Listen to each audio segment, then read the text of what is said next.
Ẹ káàárọ̀ ẹ káàsán ẹ kú ìyálẹ̀ta mo kí gbogbo ọmọ Yorùbá káàkiri gbogbo àgbáńlá ayé o àtẹni tí kì í sọmọ Yorùbá tọ́lọ́run fún láǹfààní tó gbọ́ èdè Yorùbá. Báwo ni nǹkan ẹ jẹ́ ká yára wa ní ìṣẹ́jú méjì péré. Orúkọ mi ní Lukman ọmọ Ayédáre bàbá ọgbọ́n ọmọ ọ̀dọ̀ àgbà. Ẹ wá nǹkan fìdílé tàbí kẹ fìdílé nǹkan ẹ fẹnu mẹ́nu kẹ fìtì mẹ́tẹ̀ kẹ wá sẹnu kẹ́mú. Ẹ yá mi létí ìtọ̀tún kẹ fi tòsì sílẹ̀. Ọlọ́run má fa àìsàn sí wa o. Àìsàn kì í ṣe ọ̀rẹ́ ara. Àìsàn a máa gbé ni dèni kì í jẹ́ kí ọjọ́ orí ẹni kó tọ́jọ́.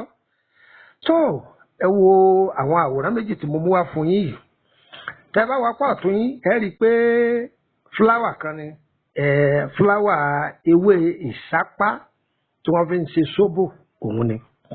Tá bá wá pọ̀ sí wa a rí i pé a rí ọsàn kan kéékèèké òun ni àwa ń pè ní ọsàn wẹ́wẹ́ tàbí ká pè ní ọsàn òrombó. Tó báwo la ti ṣe pàtàkì ọsàn wẹ́wẹ́?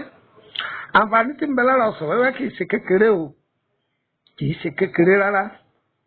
Ṣé rí tẹ́ bá mú ewé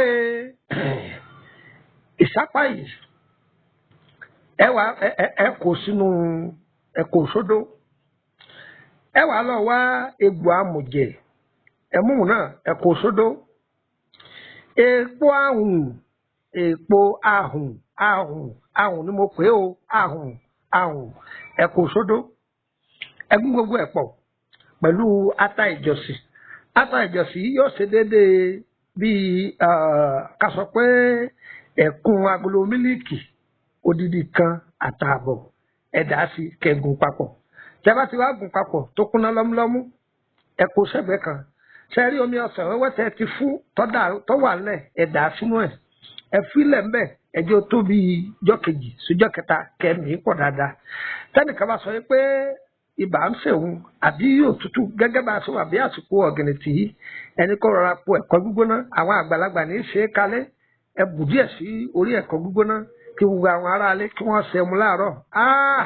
Èyí ìdájú kọ́ máa lọ mú ògógóró tó ń torí ẹ̀ parẹ́ lọ téèyàn bá ń lò ọ́ tọ́ ibà dànù ara ó sì ṣe ṣáká ẹ̀pọ̀ dèní. Ẹlẹ́lẹ́kejì tí ń bẹ ní ara ọsàn wẹ́wẹ́ ṣe rí kóró ọsàn wẹ́wẹ́ yìí kóró ta fún tayọ kúrò lára ọsàn wẹ́wẹ́ ẹ gbìyànjú ẹ lọ kóró yẹn lásán. Tí èèyàn bá ní ọgbẹ́nú ẹni kọ́ dà sí inú oyin ẹni kọ́ máa la. Tí a bá ní ojú ogun àdá àjínà kóró ta ti lọ yìí tó kúnná lọ́múlọ́mú yìí ẹni kọ́ máa fi sójú rẹ̀ fúnra ẹsẹ̀ yẹn yóò gbẹ dànù ni. Àǹfààní ọsàn wẹ́wẹ́ àǹfààní tí ń bẹ lára rẹ̀ kéré o àìsẹ̀ mẹ́yẹ bọ̀ ni èyí jẹ́ part 1. Orúkọ mi lẹ́ẹ̀kan sí Lukman ọmọ Ayédáre bàbá ọgbọ́n ọmọ ọ̀dọ̀ àgbà. Nọ́mbà wọlé lè fi bá mi sọ̀rọ̀ tàbí tẹ́ lè fi kàn sí wa lórí WhatsApp group tó +234803298 +234803298 nọ́mbà kejì tó jẹ́ hotline 081 àbí ẹjẹ ń fi kóòdù sí +234808133155111 ẹjẹ fún wa nọ́mbà orílẹ̀-èdè Benin kan sí +22954651928 +22954651928 yọ yẹ wá kò ní yẹ ẹ lẹ.